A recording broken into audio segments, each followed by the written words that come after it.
Yuk belanja di Isbastor.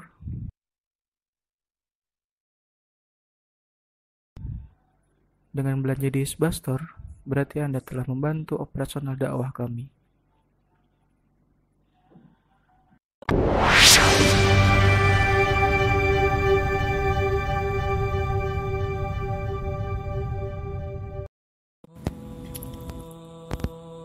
Alhamdulillahirabbil alamin wa bihi nasta'inu ala umuri dunya waddin. Wassalatu wassalamu ala khatimil anbiya'i wal mursalin wa ala alihi wa sahbihi ajma'in wa ba'd. Bhinneka Tunggal Ika adalah sebuah nikmat yang tiada terkira bagi rakyat Indonesia yang Allah Subhanahu wa taala berikan. Lihat bagaimana ragamnya agama dan suku dapat hidup berdampingan, rukun dan saling toleran di atas tanah yang sama dan dengan bahasa yang sama pula. Ketika di belahan bumi yang lain masih ada ras yang merasa lebih baik, mayoritas yang menindas minoritas atau bahkan melarang rakyatnya sendiri dari menjalankan agamanya secara bebas karena dianggap bertentangan dengan falsafah negaranya. Namun semua itu alhamdulillah tidak terjadi di sini, Indonesia tercinta. Namun terkadang ada saja oknum-oknum yang tidak mengerti arti dan batas dari kata toleransi, sehingga dengan kehendak pribadinya yang didasari faktor-faktor lain seperti ekonomi, ia menerobos rambu sehingga terjadilah tindakan intoleran. Seperti yang sering terjadi berulang-ulang kali setiap penghujung tahun Masehi, yaitu kasus-kasus di mana pegawai-pegawai suatu perusahaan atau pusat perbelanjaan diminta untuk mengenakan seragam bekerja dengan tema hari raya agama yang tidak dianutnya, menyesuaikan dengan kondisi yaitu menyambut hari raya tertentu sehingga menarik perhatian pelanggan dan meningkatkan penjualan. Ini jelas bertentangan dengan Pancasila. Maka untuk kasus di atas kita lakukan pendekatan melalui dua sudut. Yang pertama, pihak yang memaksakan kehendaknya kepada orang lain yang berbeda agama dan keyakinan untuk mengikuti perayaannya atau bagian apapun dari agamanya, maka perbuatan tersebut telah melanggar undang-undang negara ini, merusak Bhinneka Tunggal Ika sebagaimana yang disebutkan dalam pasal 28J Undang-Undang 1945. Pasal 28J mengatur bahwa 1. Setiap orang wajib menghormati hak asasi orang lain.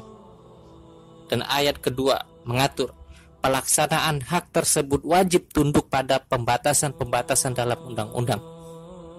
Jadi, hak asasi manusia tersebut dalam pelaksanaannya tetap patuh pada pembatasan-pembatasan diatur dalam undang-undang. Dan sedari awal Islam menerapkan konsep ini, yaitu tidak memaksakan orang lain yang berbeda agama. Sebagaimana firman Allah Ta'ala, La ikraha fid din, qad tabayyana rusydu minal ghai. Tidak ada paksaan dalam memeluk agama, karena sungguh telah jelas antara kebenaran dan kesesatan.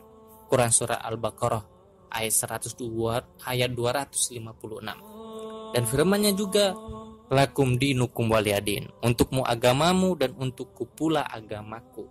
Quran Surah Al-Kafirun ayat 6. Kemudian sudut yang kedua, kepada saudara-saudari seagama Islam, pegang teguhlah agamamu, pahamilah mana garis-garis yang tidak dilewati dalam beragama, pelajarilah konsep toleransi yang benar menurut agama kita.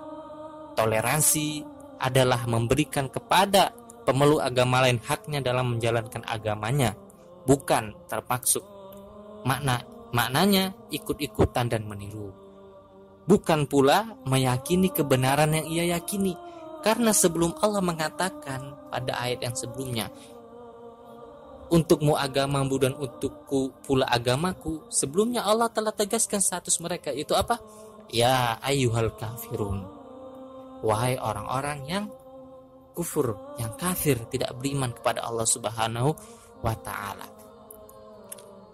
Dan ulama kita juga telah menjelaskan, yaitu pendapat Imam Jalaluddin As-Suyuti dalam kitabnya Haqiqatus Sunnah wal Bid'ah, Al-amru bil ittiba' wa nahyu 'anil ibtida', halaman 42. Wa minal bid'i wal munkarat musyabahatul kufar wa muwafaqatun fi a'yadihim wa mawasimihim al-mal'unah kama yaf'aluhu katsirun min jahlatil muslimin min musyarakati nasara wa muwafaqatihim fi ma yaf'aluna wa tashabbuh bil kafirin haramun wa illam yuqsad maqasad. Artinya termasuk bid'ah dan kemungkaran adalah sikap menyerupai tasyabbuh dengan orang-orang kafir dan menyamai mereka dalam hari raya dan perayaan-perayaan mereka yang dilaknat oleh Allah Subhanahu wa taala.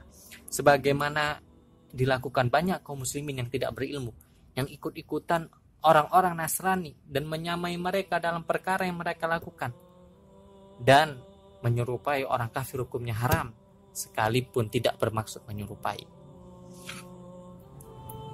Dan lebih khusus lagi, Majelis Ulama Indonesia juga telah menghimbau melalui fatwa Majelis Ulama Indonesia nomor 56 tahun 2016 tentang hukum menggunakan atribut keagamaan non-muslim, yang mana fatwa tersebut merekomendasikan 6 poin.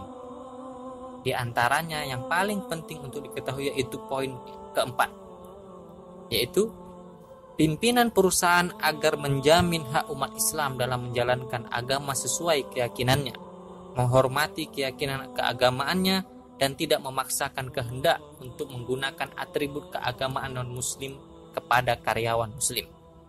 Dan poin yang keenam, pemerintah wajib mencegah, mengawasi, dan menindak pihak-pihak yang membuat peraturan dalam kurung termasuk ikatan, kontrak kerja, dan atau melakukan ajakan, pemaksaan, dan tekanan kepada pegawai atau karyawan muslim untuk melakukan perbuatan yang bertentangan dengan ajaran agama, seperti aturan dan pemaksaan penggunaan atribut keagamaan non-muslim kepada umat Islam.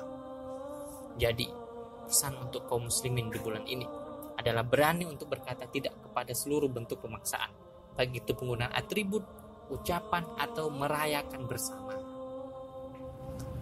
Saling mengingatkan dan menasehatilah dengan menyebarluaskan fatwa Majelis Ulama Indonesia di atas.